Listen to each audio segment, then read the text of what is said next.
What's going on, Adventure Fam? Welcome back to Adventures Calling Us. I am your esteemed host, Eric, for today's episode, and you might see that I'm wearing a little bit of a hoodie, a hat, a jacket. It is a crisp 45 degrees outside here in Glendale, Arizona, and it's gloomy. It looks like there's a 60% chance of rain. It is a perfect fireplace weather kind of day. Unfortunately, we won't be sitting in front of the fireplace, but that's okay, so don't judge me for my outfit. It is cold, it is crisp outside, and I am comfortable right now. Now, as you might know, Sarah and I just got back from the inaugural sailing of the Icon of the Seas, and if you haven't checked out those videos, we invite you to go and do that on our channel. Go find them, go click on them, and go watch them.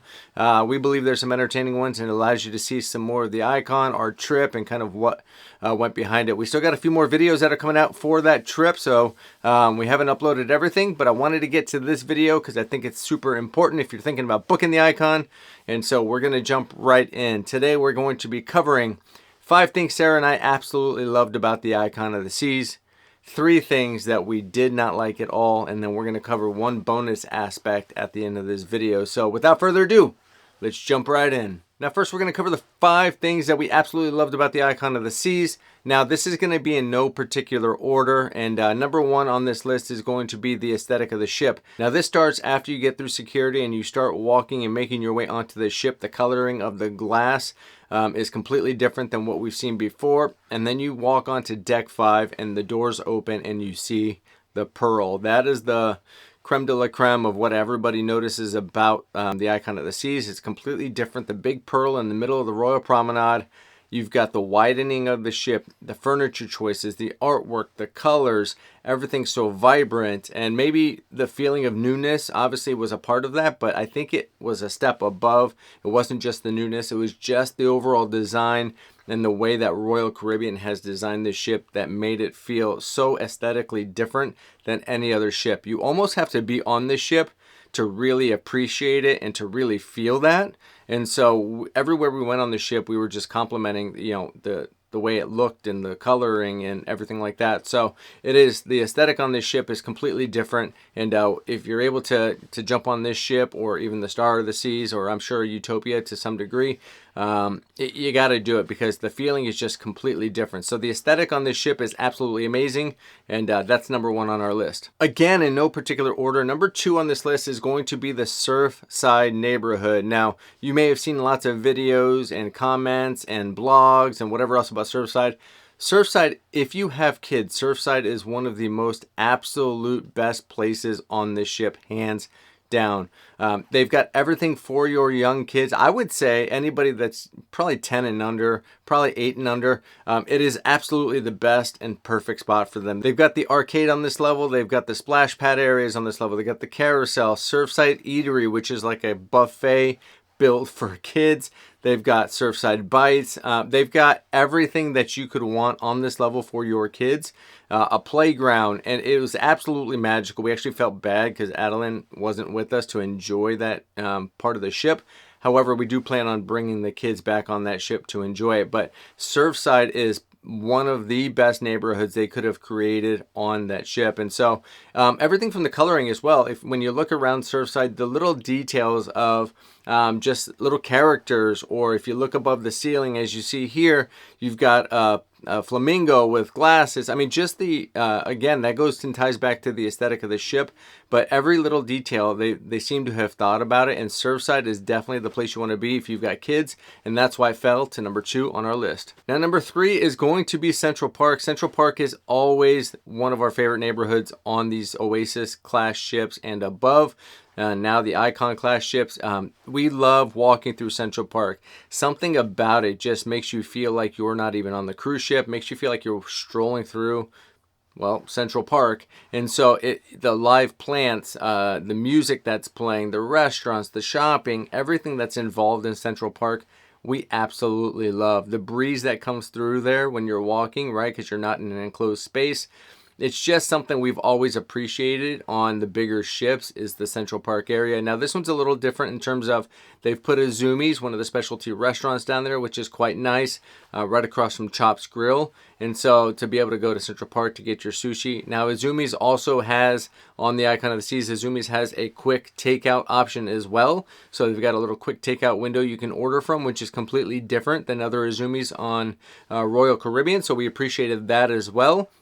And then the Pearl, which is obviously the big structure in the middle of the Royal Promenade. What's different about this is instead of having a floating tide bar that comes up to Central Park, you can actually, there's a staircase that goes the back way down to the Pearl from Central Park. So you can essentially go into the sliding glass doors, walk down these steps, and end up in the Pearl in the Royal Promenade. And so just the design elements, again, coming back to the design elements, it was absolutely stunning, and we absolutely love Central Park. It is definitely one of our favorite places on the ship. So number 5 on this list is going to be the Thrill Water Park, and how can you not absolutely love the world's largest water park at sea? It was absolutely amazing. They've got the 2 mat slides, they've got a drop slide, they've got 2 tube slides, and then another drop slide as well.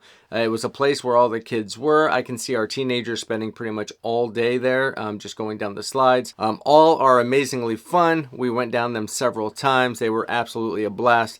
And on the backside, you also have the Flow Rider, and you also have the adults only hideaway, which is the suspended infinity pool on the back end of the ship. So it was an amazing atmosphere back there. Thrill Island is absolutely a must if you're on the Icon of the Seas and you love water slides.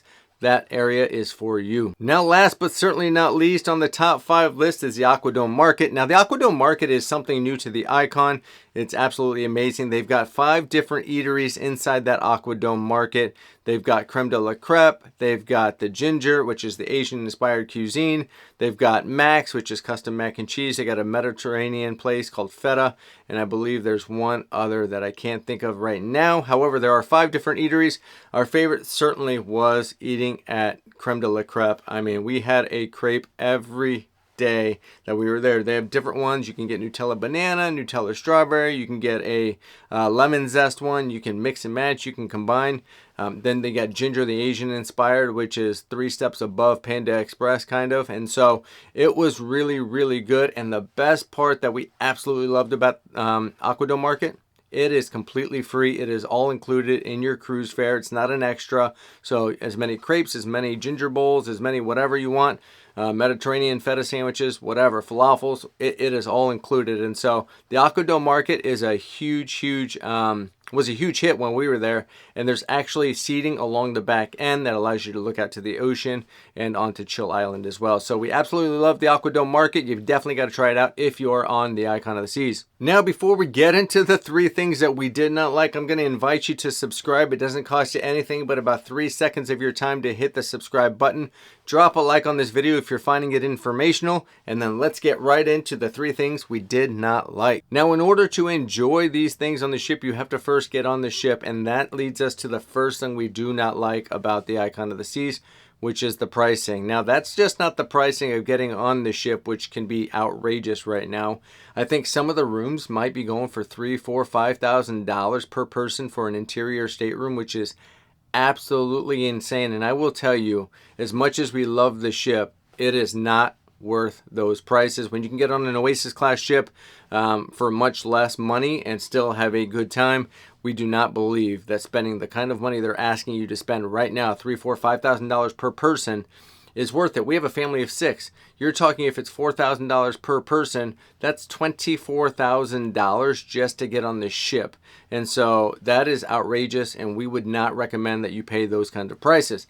Now, if you're able to get on the ship, some of the other things we don't like about, the ship are the outrageous pricing. And we're going to do a whole video of things we think you should or should not pay for because some of the things are just outrageous. The extra activities, whether it's Crown's Edge, whether it's specialty dining or drink packages, whatever. We're going to go over all that in a different video, but just know that the pricing just to get on the ship is expensive. And that is one of the things we absolutely do not like about this new ship.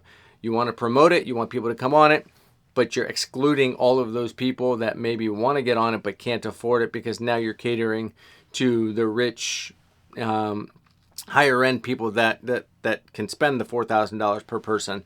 And so it is just absolutely nuts. Sarah and I did not pay nearly that. We paid, I think, about $4,500 for the both of us. And so that now they're asking for people to pay $4,000 per person. So we got in when it was a really good deal, and now some of the prices. Now, if you wait till 2025 does have some good, decent pricing. You can get on for about $2,000 per person. And so if you wait, I think what's happening is the hype of the ship this year is really driving up the cost of that. But still, I don't think Royal should be charging that much to get on the ship. And that is our number one pet peeve. Our number two pet peeve of being on the Icon of the Seas was the show and dinner availability and reservation system. So the Aqua Dome, for example, if you've been on an Oasis class ship, the Aqua Theater is much larger than it is on the Aqua Dome on the new Icon of the Seas.